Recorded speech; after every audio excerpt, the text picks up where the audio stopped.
What's up? This is another episode of the Emergency Podcast with sophisticated, ignorant motherfuckers like me and my brother Stat here. Good What's good, afternoon, man? brother. What's up?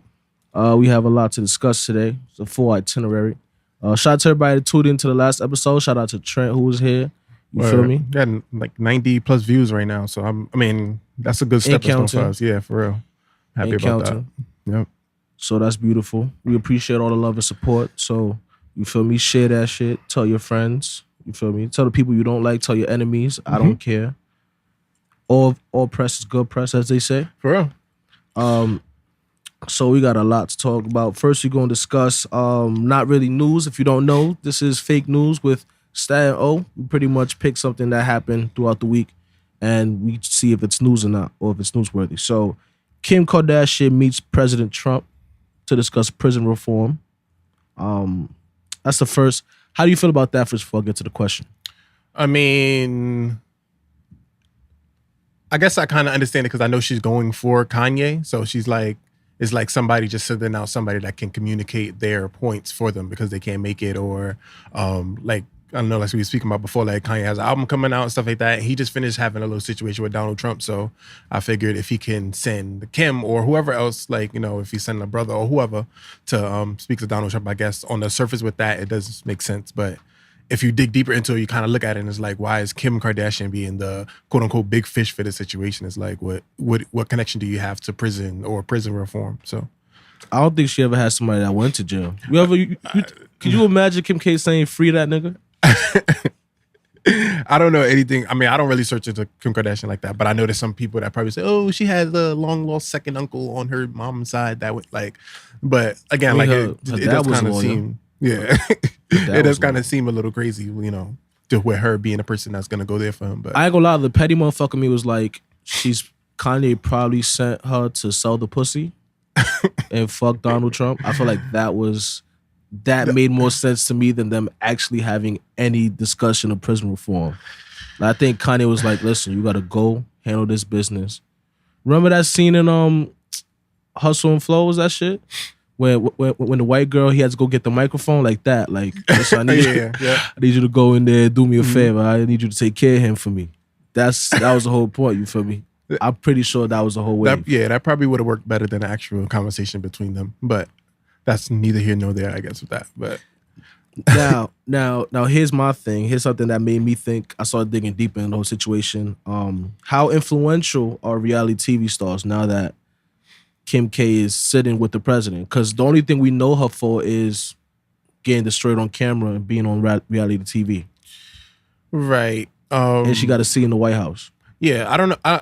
Reality stars in terms of society, I feel like they're extremely influential. I feel like they do have a place in our influence in terms of what we wear, what we watch, how we act. Like, I feel like a lot of people are so tuned into Kanye and Kim Kardashian's relationship that they forget about their own kind of thing. So I feel like they do have a home in terms of influence in terms of that. But in terms of like being in the White House and those kind of things, I don't know. I feel like Donald Trump is kind of reality star his damn self. So no, he is. But I'm just trying to figure out because there's definitely people with better credentials that actually speak about these things and they'll never get a seat in the White House.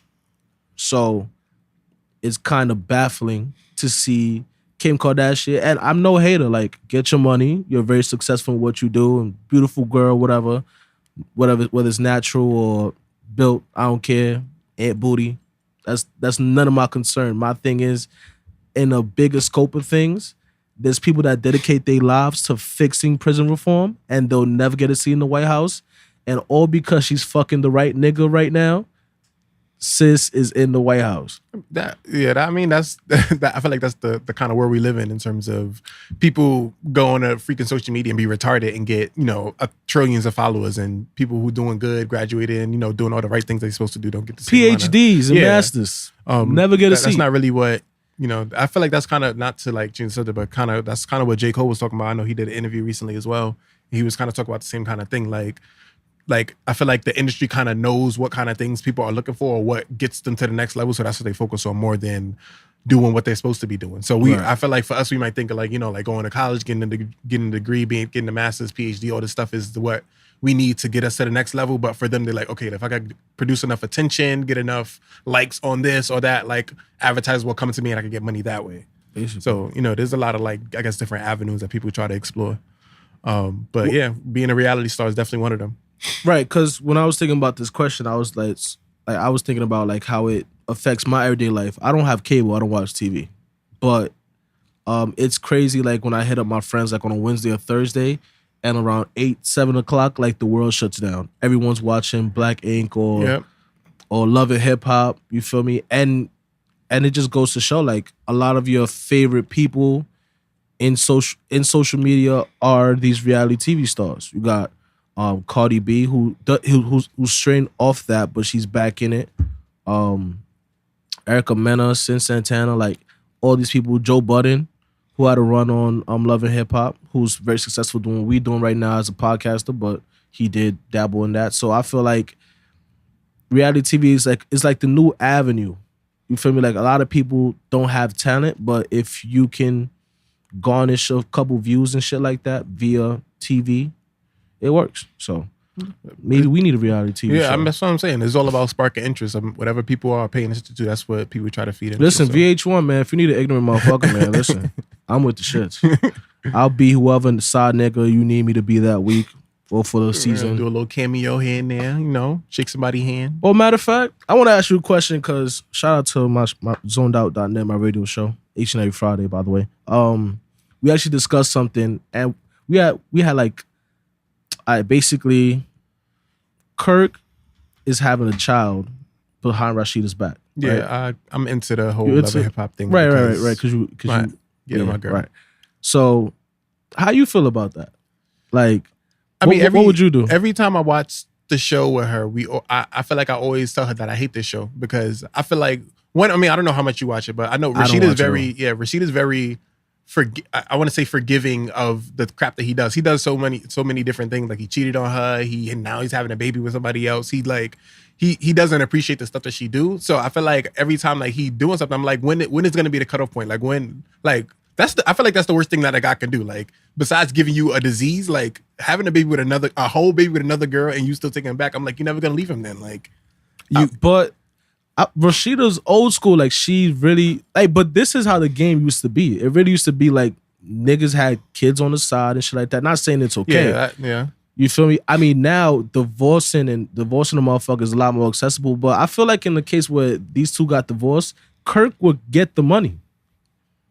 Like I don't know how successful he is. Doesn't he manage her? So she's the one making more money. So if they divorce, he gonna have a whole baby and he gonna be getting alimony. Yeah. I don't know. I mean, I don't know the ins and outs in terms of like a prenuptial agreement that they have and all that kind of stuff. But I don't know. I feel like I always think like I don't know what it's gonna take for her to leave him. So I feel like that kind of makes a guy. I mean, switching this to a whole different topic, but that kind of makes a guy feel comfortable in his zone. Like if I feel like I could have a baby and I feel like that's the worst thing I could do to you, it's gonna make me feel like I could do whatever I want and you're not gonna leave. Like, and you giving him that kind of comfortability without like really punishing him. Like so.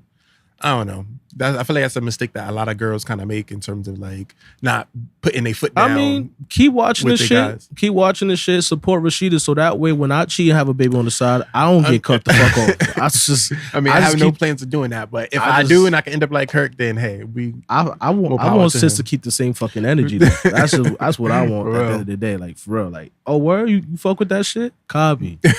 I'll be back. I'm gonna make this move. All right. So that was a quick stint into some reality TV crap. So right now we're going to our actual topics. The Kanye West album just dropped. It did. We spoke about this recently. Yeah, I'm a fan of it, definitely. I don't feel like it's his best album. I feel like my personal favorite is my beautiful dark twisted fantasy. Classic. That's my personal favorite. But there's also Graduation, Late Registration, all that stuff. But I feel like I'm gonna put it behind Graduation for me. So it'll probably be third for me. But I feel like I can't put it again. I feel like if I put it that high, also I'm doing a disjustice to the other albums just because he only put 7 records on it. So it's kind of like, I don't know. I love the 7 records, but I feel like it still made me want more. Like I feel like the same thing with Pusha T album when he released it too. I believe it had 7 tracks as well, and I was kind of like, damn, I kind of want a little bit more, but. They good music is they dropping a lot of music this A lot of content month. right Yeah. now.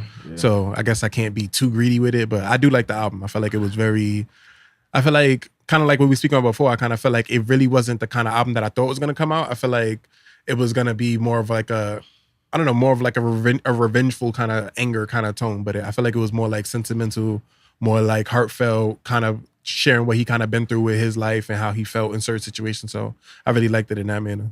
I can give a fuck about Uncle Tom being heartfelt and shit. I don't know. I try to be optimistic and be empathetic and all that. You know, I try to be fair, basically. Give it a listen and just see where this nigga had at. And by the third song, I'm just like, yeah, this shit lost me. Like, I really can't get past his recent behavior to give it a fair listen. So I feel like we need to this shit gotta get the fuck off Apple Music, because I don't want to be paying $9 a month and this motherfucker make money off my money. I don't. Because I wouldn't pay for it. I wouldn't stream it. Like, get the shit the fuck off Apple Music, please. I'm about to write a letter. Yeah, I don't know. Maybe I'm a little biased because I'm definitely a super Kanye West fan. So No, I am a Ye stan. I am a Kanye stan. I don't know who the fuck Ye is or Yeezus. I don't know who this motherfucker is right now. I mean, even through those, like when he made those albums that people really didn't like in terms of like Yeezus and all this past stuff, he's like, oh, I'm gonna get back to like the graduation days and all that. I still found my way in like liking some of the messages that he was giving in the songs that he was. I definitely producing. found myself with some of his new sound. As far as like Life for Pablo, there's a couple tracks that resonated with me. He dropped 808s and Heartbreak, so I feel like was one of his best albums, to be honest, just because like the whole sound was different. Beautiful Touch, I agree. My Beautiful Dark Twisted Fantasy is crack. Like that might be one of his best, maybe his best album ever. Yeah. But yeah, I don't know. I just feel like people develop, people change their sound. Like I feel like that happens with every artist. Like I feel like in the beginning, I feel like I know Beyonce was a part of like Destiny Child, but they was making like Bootylicious and shit. Like, but now you wouldn't hear her say that kind of stuff because she's like, you know, she came through like a time where she had that kind of energy, or that's the kind of message she was trying to get across. Till now, where she's more about women empowerment and, you know, stuff like that. So I feel like everybody kind of they just can't stay in one lane. Like I feel like, I mean, some people do. No, growth is definitely growth is definitely necessary. I'm not gonna dispute that. I just feel like I said, my main issue, not saying that it's a terrible album, I personally can't listen to it objectively. That's my only issue. So the entire time I'm just like, this nigga thinks slavery is a choice. Like in the back of my mind, like I'm really trying to listen to it, be like, nah, let me give this shit a chance.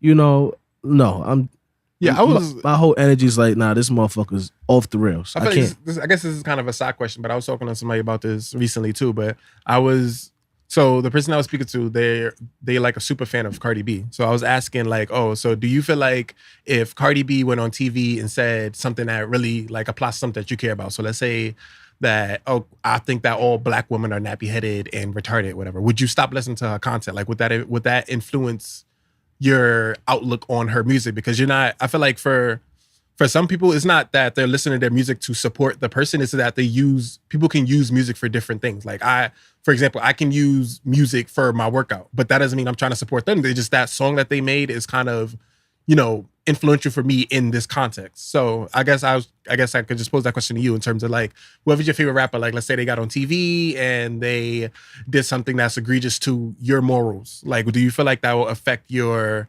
judgment in terms of listening to their music? Like, would you stop listening to, like, I guess the answer to that is yes, I guess, with Kanye West. But do you feel like... I mean, the whole, well, it's for the next topic, but the whole Drake Pusha T thing, I don't like deadbeat, the whole, I'm a bastard, so I don't like the whole deadbeat father shit. Like, I'm not. Okay, so you know when Drake is a deadbeat would make you not listen to his music? But, and that's what I'm saying, is conflicting, because that situation isn't going to make me stop listening to Aubrey's music. I love Aubrey's music. And the same way, I still listen to old Kanye. I'm just talking about as far as this album is concerned, I can't give it a fair listen. Yeah, I don't know. I feel like that's kind of an issue though. I feel like if we stand strong enough with our morals, we should be able to not listen to all of it. Yeah, I mean, even if not all of it, like not listen to him, like not support the person, because at the end of the day, like I guess us, like you saying, like you listen to his music on Apple Music, is paying his bills. Like, so is that like I guess offensive enough to you or applies to you enough that you're gonna stop listening to his music? But for me, I was feeling the same way. Like I kind of applied it to basketball. Like I was like, oh, if LeBron, went on TV and said something crazy, he's still gonna be the greatest player of all time to me. Like it's not gonna change anything about how I feel about it, but it's because like I have a love for the sport of basketball more than I have a love for support. I mean, the more than I support LeBron specifically, so I will still watch basketball, still support the Cavaliers and all the rest of their players. It's just that, that part of it is kind of sour, I guess. So, but that's an interesting thing to think about though. So I did bring in Drake. So the Drake versus Pusha T beef. Have you been up to date with that? I've been trying as much as I can. I mean, I know Pusha made 2, Drake made 1. Well, once one was a response, and then Pusha responded after. But yeah, I've been up to date with it. How you feel about it? If you think it's a competition, who's winning, or what do you feel? I mean, right now, if it's a 5-game series, it's definitely Pusha 2-1, I guess. I mean, the way the score right now, if we remove the verse from the album, it's 1-1 as far as the songs that they released prior. So starting with the Duppy freestyle to Story 80 on, which is fucking disrespectful on so many fucking levels. Like it's an amazing diss track. So I don't know. I feel like, do you think Drake should respond? Is really what everyone's asking. I feel like a lot of people's view is that, I mean, any time when it's this kind of beef, and what I mean by this kind of beef is that somebody who's super mainstream, super poppin', super has the crowd support, like all, they 110% backed by the crowd, like the person that's coming at them is like just using them to try to get popping again. So in terms of, just kind of applying it to the Cardi B and Azalea Banks thing, that's what a lot of people thought too. Like Cardi B is hot right now, so Azalea's trying to just come at her just to get hot. Like she got content coming out, so this is the way for her to do that. But I mean, as a fan, yes, I want him to respond. Like I kind of feel like I want to know what he's gonna, do. But I feel like for his career, I feel like he may be in the mindset where he feel like he don't need to, because he's like, what am I here battling for you? Yeah, like Push's gaining more from this than Drake. Oh hell like. Yeah! So for him, it's kind of like me responding to him as helping his ratings more than it's gonna help mine, because mine is still gonna be consistent. Like, but at a certain point, like, you can't let someone disrespect you publicly in front of millions of people. Like, this is a big topic all over, especially in the hip hop community. Like especially, and as someone who considers themselves one of the best rappers in the game, you kind of can't have that like notch on your belt. You feel, you know what I'm saying? Like, it looks really bad. You can't, you don't have to respond because you're the bigger artist and you have better shit to do with your time. All that is true. But it's definitely going to be something that's going to plague your career. Like, because first it's the ghostwriting or, team building, writing V's with other people and collabing, like all that shit. Like, that's a notch in your belt right now. And people are looking past that. But this whole situation with, like, the kid, like, I'm asking every single mother, like, do you fuck with Drake? Like, if you a single mom, you fuck with Drake still? Like, I feel like that's more of a old school or street kind of code where we like, oh, like he disrespected you, you gotta disrespect him back. Oh, he snuffed you, you gotta stuff him back kind of thing. Like, but I feel like the new school is kind of like focused on what we was just talking about before. Like, I feel like it's okay in this day and age. The content trumps everything. Yeah. As long as you give me good music, people don't give a fuck. Yeah, in this day and age, like if Drake comes out with a fire song tomorrow that's about washing dishes, people gonna completely forget about the whole Pusha T Drake stuff and just worry about that, because they just support this new school is not really about the tit for tat thing. Like, there was no way that Nas could make Eat That about Jay-Z and Jay-Z could just be like, back in the day, like that wasn't gonna like back in the day, that kind of energy was needed. Like you had to respond, like you have to. But and this, I feel like now it's kind of more, it's not really even like that. Like I feel like the beef is not really even a beef. Like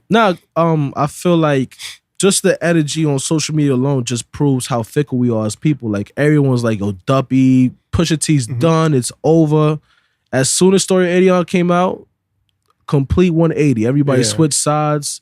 They were over here. Yo, Drake is a deadbeat. It's over. You talking about 40? Like, I'm telling people, listen, I need to hear what's next. Yeah, that's as a fan. Yeah, like both niggas did their shit. I'm enjoying all this. I need to hear what's next. And you know, Pusha T is very strategic with the shit, like the photo, the artwork in the diss music as well. Like, I gotta give it to him. I definitely been a Pusha. I mean, Pusha has. I mean, ball for ball, Drake is not messing with Pusha. In my opinion, but in terms of, again, him playing to the crowd, him being able to get the support without even trying, I feel like he just has that over Pusha. So.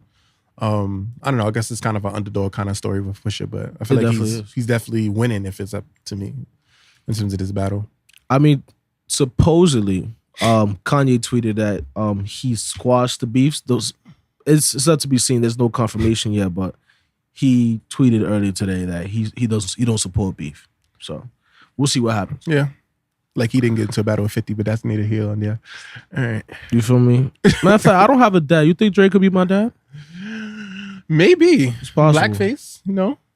You got the same blackface. Right. When he does blackface, he do look like it. All right. Next topic, the NBA Finals. Game 1 was yesterday. Mm-hmm. It was a lot closer than I thought it would be. It was. It was crazy. Like it was. I didn't watch it at all. I was really on some boycott in the finals because I was so upset with what happened with Houston. Not that Golden State don't deserve it. Just like Chris Paul being injured really, really got me upset. Yeah. And I was like, you know what? It's no contest. Nothing. There's no way fathomable that the Cleveland Cavaliers. Well, it's pretty much LeBron James and the rest of the Cavaliers, can run with these boys. And somehow, LeBron James, who was the greatest player of our generation, kept it close, and J.R. Smith fucked up. Yeah, I mean, again, like in my prediction for this series was definitely 5 games for the Warriors. I just didn't want to say a sweep because I'm like, yo, he's the greatest of all time. He gonna find a way to win 1 game, and it should have been the day before yesterday. Definitely. But I guess it's neither here nor there. I mean, we all know I'm not gonna sit here and bash J.R. Smith, even though I know the rest of the plan already has. I feel like he can. But I feel like we can't bash J.R. Smith. No, you guys can't. I'm just not gonna do it. I feel like I'm gonna leave that to you guys. You can do it. I'm gonna be the person that's gonna point out a lot of other stuff that happened as well. Marcus, the thing that made it worse about him, just as a kind of like a saw about, is afterwards when he tried to lie about it, like, oh, I knew it was time. I thought somebody's gonna call timeout. Like, what? Like, we can clearly read his lips. Tyronn Lue said that he thought the score was up. LeBron didn't say it, but you could see the conversation they was having on the court. Like, LeBron's face when he looks at J.R. Smith is like one of the greatest moments that means gonna be around in sports history. No, that's one of the greatest visuals in sports history. Mm-hmm. Like, shout out to the cameraman who caught that shit. We play ball. And niggas argue about scores all day. Oh, how the fuck y'all niggas got 14? We had 12, blah, blah. But once you realize it's game up, everyone knows it's a point game. Yep. Everybody knows. So, and he's a professional athlete, bro. On the biggest stage. You feel me? This ain't regular season. It's a bad look. Like we know it's JR. He's a loose cannon. He does what the fuck he wants. Cool, granted. That is unacceptable. Unacceptable. Yeah, you gotta feel. Bron put up what 51, 8 and 8. The man played like Jesus Christ. Like made his first 6 shots. Like, I mean, if anybody ever questioned to me like, oh, why is LeBron the greatest of all time? I'll just play them that tape. Like, I feel like he did it any kind of way he wanted to. Shot threes, pull up threes, posts, dunks, like anything, any way they really wanted it. Nah, like, he was I seen the highlights. He was cooking them motherfuckers. But yeah, I mean, I guess it's just one of those games where a lot of things happen down the stretch. I feel like even the block charge call where they changed it. Which I feel like never really happens. The missed free throw, which could have sealed the game. That's a big factor. Even as well. I feel like, it's a testament. But this is literally like, it's a testament that these are grown ass men, professional athletes that still can't do shit without LeBron James. Mm-hmm.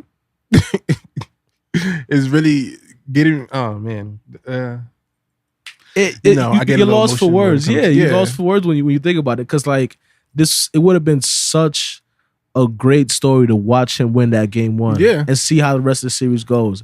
And then as soon as it went to OT, it wasn't a contest anymore. Yeah. They were like deflated from there. But I don't know.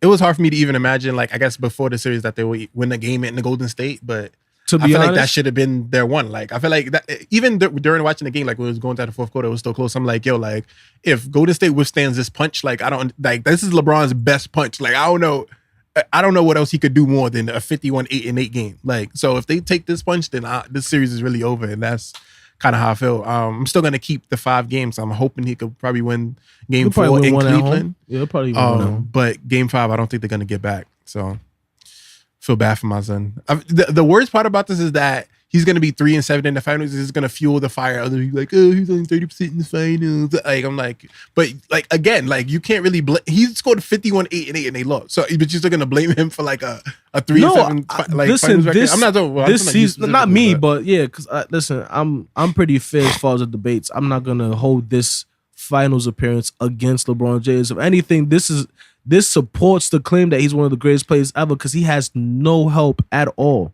And I know a lot of people talk about the Eastern Conference and how it ain't shit, and it isn't. But it's still something to drag these motherfuckers on your back to the finals. And I feel like as a professional athlete, whether you're J.R. Smith, George Hill, like we all talking about it. Everyone's talking about it on national television. Everyone's talking about LeBron carrying y'all on your back, and y'all still don't have the wherewithal to be like, "Yo, we gotta help this guy." Like it's crazy. I don't know. I feel like LeBron makes the game so easy that you can literally practice like 4 shots that you're gonna be taking in the game. Like you like LeBron creates all the attention. So okay, I'm gonna be standing here. Let me practice this shot right here 55 times a day. Whatever many times you need. That's the only shot I'm shooting. That's where you're gonna be when he gives you the ball. Like I don't know. World-class athletes that just can't produce right now. So. I feel like this is another reason why this is just going to be more fuel to fire for why LeBron should leave, which he will. I don't want to see him in another jersey. I don't want to see him in another jersey at all. Please don't let this man go to another team. Unless it's a Knicks jersey for the low. I mean, that would be nice. But I would much rather him stay in Cleveland for the rest of his career. I would love to see him retire in Cleveland, but I really feel like for me. It actually makes more sense when you think about it. Staying in Cleveland, because they're going to get a draft pick this year, pretty higher than usual for a team that ends up in the finals. And in addition to that, if you do sign a long-term contract, they can start building a team that can possibly be more of help to you. LeBron's not going to do that. I feel like that's what's making...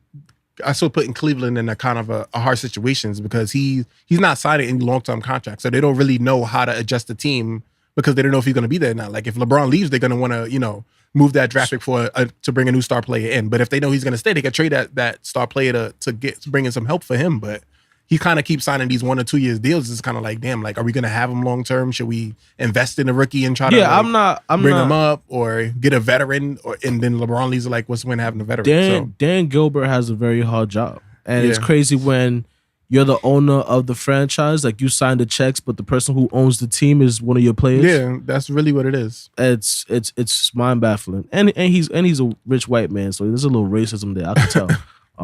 When he probably be in his office like that motherfucker, fucking monkey owns my team, and I sign his fucking checks. What the fuck? I'm paying him $25 million a fucking year. Not to mention all the Nike money he made. Damn, it's fucked up. But Ron is a billionaire, easily. He probably is. Let's see what we got next. So 5 games, 4-1. 5 games. Yep. Cleveland win game 4. I'm gonna go with my original premonition of a sweep. So I'm calling it a sweep. But okay. No, it's not because he's not great. That's disrespectful. It's him versus 4 All-Stars. It was him versus 4 All-Stars last game, and they came within a free throw winning the game. True. Listen, I don't know. I can see a sweep, but my mind will allow me to accept that. So I'm doing they call it the gentleman sweep, the 4-1. For me, they got 1 game, whatever. Then they pack them, send them home. But that's what I'm going with. All right. I'm still gonna say sweep. Disrespectful. Not. I am a disrespectful motherfucker, but I just don't see a way where these motherfuckers gonna get a win. Especially after that game, like they did everything. LeBron scored 1,000 points, still didn't do it. So, this next topic, this is when we get a little. It's a little different, less news, but more like I want to know your position about certain things. So, I was on Shade Room, because I'm a little mixy, and I like to see what the hoes is out here doing. So, Mariah Carey sold her ex-fiance or ex-husband's a wedding ring for $2.1 million. You want her to keep it? Why? Who puts $2.1 million in a female's finger? Someone who got it like that, I guess. I mean, I don't know. I mean, and then again, they might not have bought it for 2.1 million, but that's what she can sell it for because she's Mariah Carey and say, okay, I wore it, this is my ring, and she can flip it and sell it for a lot more than what it was bought for. That makes sense. Which I'm pretty sure that's probably what happened. All right, so I have another question. What's your overall feelings about marriage in total? Would you want to get married? Marriage is in my plans. And I feel like you just got to be sure. I mean, obviously that's always what the everyone seems sure. Yeah, everybody wants to be sure. I mean, you never really know until you know. I mean, you never really know. Period. Like, I guess you never really know with that, but you just got to be as sure as you can about who you're doing it with, how well you know them, in terms of your morals, beliefs, like how how you and that person just interact and how you mesh for your relationship. I mean, you could never really know what's going to happen down the line, whether they're going to cheat, people get fat, people get, stink. Like a lot of things are going to pop up, but it's just about, I'm fat right now. More of the core. If I get fatter, I feel like you shouldn't love me less. So I'm fat right now. Any female that I get with me, just know I'm fat. I'm a fat nigga now. So if I get fatter, I don't want you switching up. I need you to keep the same energy and love me for who I am. But yeah, that's what it should be about especially when it comes to marriage. I feel like kind of with us when we dating people is kind of like, we kind of go after people because, they got a fat ass or they're funny or nice eyes, whatever. But when you're getting to the marriage levels, I feel like you should be a lot more focused on more the nuances. More the stuff that make the person, more their natural like instincts and stuff. It's not just like their physical, because, all knows titties gonna get saggy, butts gonna get lumpy, like a lot of that stuff is gonna happen. We gonna get bald, lose our hairlines, like a lot of that stuff is gonna happen. So we gotta they got weave for niggas. They got weave for niggas. They do. I seen the waves ones. I'm like, why am I putting all this brushwork in when I could just go? Yo. Matter of fact, I think that might be something in my future. For real. Because I couldn't get waves ever. Now niggas could just put that shit on and you got 360. What? But that's why that's a super double standard, because I that's OD. Like, I feel like we have to accept that girls can go home, snatch their wig off, and show they Meek Millies. But if I go home and snatch off my waves and have a clean bean, y'all gonna be tight. Like, y'all not gonna accept it. Like, oh, why you wearing makeup? Why you got a wig? Oh, this, like, men can do that stuff. I mean, I wouldn't do it. Don't quote me on that. But I feel like in general, like, I feel like those avenues are for men as well, but I feel like it's just not as accepted. But I guess that's just something we're not. I don't give a fuck. Ever gonna get past. I don't give a fuck. If I start losing fucking hair, I'm back there. I'm ordering my fucking 360. I don't think I'm gonna wig it at all.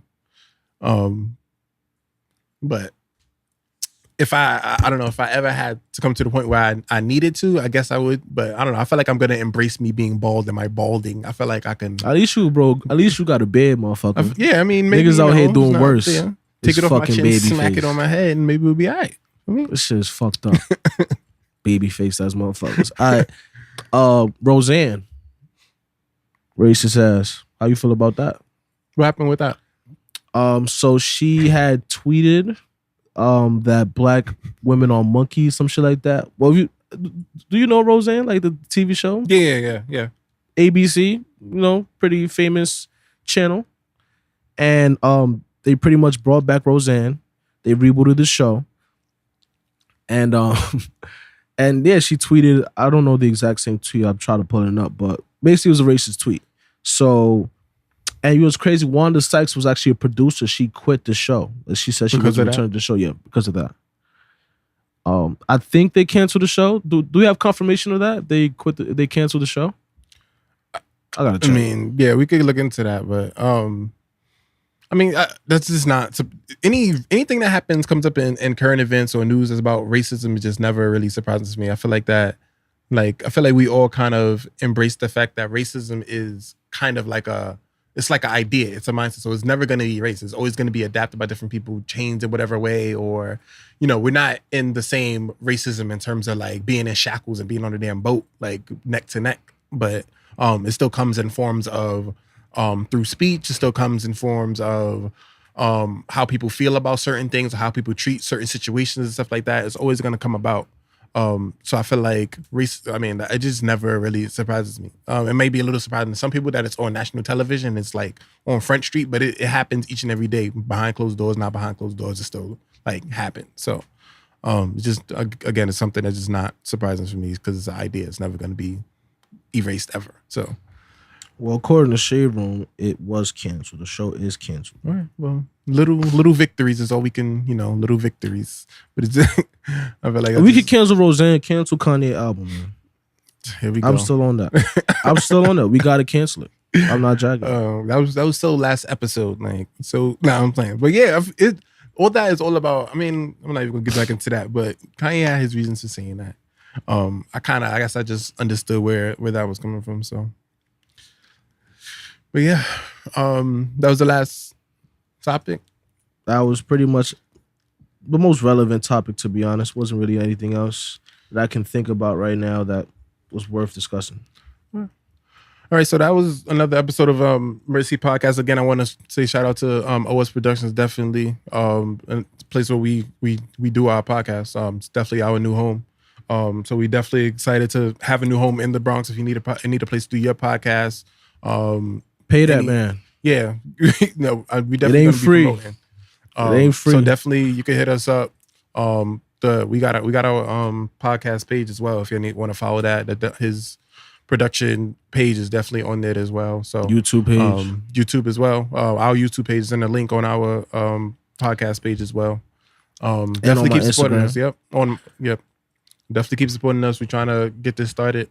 We're gonna keep continuing every 2 weeks. We should definitely be in the studio doing this. So thanks again for watching people on my live, people who's gonna watch this later on Facebook, Instagram, YouTube. So yeah. Let's see what I got going on right now. Bunch of events going on each and every weekend. I'm at Summer Hill, Brooklyn. If you don't know, come and support. It's free entry. Get yourself a drink and listen to the music. I'm a pretty good DJ, as far as what I've been told. And radio show each and every Friday, zonedout.net, the pregame show. I get drunk and talk my shit on there as well. Let's see. And I got some entrepreneurial stuff I'm working on. I'm gonna keep it down low on the raps. I ain't gonna talk too much about it, but pray for me. And keep supporting me and my brother Marcus, and we'll keep giving you guys content every other week. You feel me? As we should.